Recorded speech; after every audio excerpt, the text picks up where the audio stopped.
നമുക്ക് ആ ഒരു അവസരത്തിൽ ലിനു തിരിച്ചു വന്നിരുന്നെങ്കിൽ എന്ന് വളരെയധികം ആഗ്രഹം ഉണ്ടായിരുന്നു. കാര്യം എന്താണെന്ന് വെച്ച് കഴിഞ്ഞാൽ അതൊരു നേട്ടം തന്നെ ആയിരുന്നേനെ. അത് അവിടെ കൂടിയിരുന്ന ഞങ്ങൾ 3 ഡോക്ടേഴ്സിനെ മാത്രമല്ല, അവിടെ കൂടിയിരുന്ന ഉദയംപേരൂർ പോലീസ് സ്റ്റേഷനിലെ പോലീസുകാർ, അവിടെ ഉണ്ടായിരുന്ന നാട്ടുകാർ, ഞങ്ങൾ ഇന്നലെ പറഞ്ഞു വളരെ സപ്പോർട്ടായിട്ടായിരുന്നു അവർ ഞങ്ങൾ വിശ്വസിച്ച് അത്രയും നേരം ഞങ്ങളുടെ കൂടെ തന്നെ നിന്നവരുണ്ടായിരുന്നു. ആംബുലൻസ് ഡ്രൈവേഴ്സ് അവരെ അറ്റൻഡ് ചെയ്ത നമ്മൾ emergency doctor department Thomas Peter, ശരിക്കും ഇത് പുതിയതായി കാണുന്ന പ്രേക്ഷകരുണ്ടാവും, അവർക്ക് വേണ്ടി ചോദിക്കുക.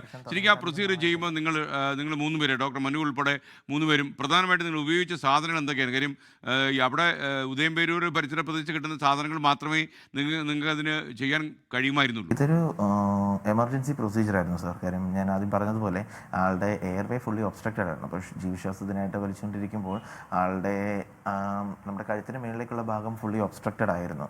അപ്പോൾ നമ്മൾ മൂക്കിൽ കൂടെയും വായിക്കൂടെയും ശ്വാസം എടുത്ത് വിടുന്ന ആ ഒരു പ്രക്രിയ ആളുടെ കേസിൽ നടക്കുന്നില്ല.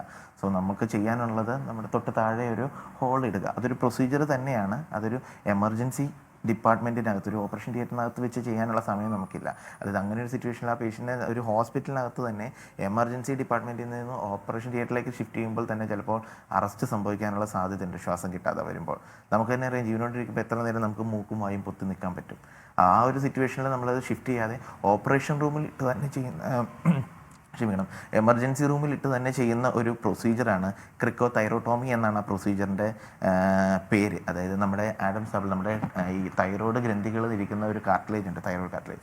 അത് കറക്റ്റായിട്ട് പാൽപ്പേറ്റ് ചെയ്ത് അതിൻ്റെ ഉൾവശത്തേക്ക് ഒരു മെംബ്രെയിൻ ഉണ്ട്, ക്രിക്കോയിഡ് മെംബ്രെയിൻ. അത് നമ്മൾ ദ്വാരം ഇട്ടിട്ട് ആ ദ്വാരം മെയിൻറ്റെയിൻ ചെയ്യാൻ വേണ്ടി നമ്മളൊരു ട്യൂബ് വെക്കുകയാണ് ചെയ്യുന്നത്. അപ്പോൾ ആൾ ശ്വാസം കിട്ടാതെ നമ്മൾ വരുമ്പോൾ നമ്മൾ ഈ ഒരു വലിവുണ്ടാകുന്നത് നമ്മുടെ ബോഡിയിൽ നെഗറ്റീവ് പ്രഷർ ഉണ്ടാക്കുകയും ആ നെഗറ്റീവ് പ്രഷർ വഴി അന്തരീക്ഷത്തിലെ കാറ്റ് അകത്തേക്ക് കയറുകയും അങ്ങനെ ആ ഒരു ബ്രീത്തിങ് പാറ്റേൺ, ആ ഒരു ഒബ്സ്ട്രക്ഷൻ നമ്മൾ സ്റ്റോപ്പ് ചെയ്യുക. അതാണ് ആ പ്രൊസീജിയർ.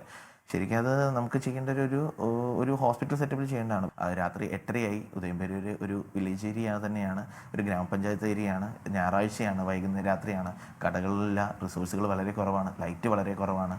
അപ്പോൾ അവിടെ നിന്ന് ആൾക്കാർ തന്നെ തൊട്ടടുത്തുള്ള കടയിൽ നിന്നൊരു പുതിയ ബ്ലേഡും ഒരു 2-3 സ്ട്രോകളും വാങ്ങിച്ചുകൊണ്ട് വരുമായിരുന്നു. പേപ്പർ സ്ട്രോ ആയിരുന്നു അവർ കൊണ്ടുവന്നത്.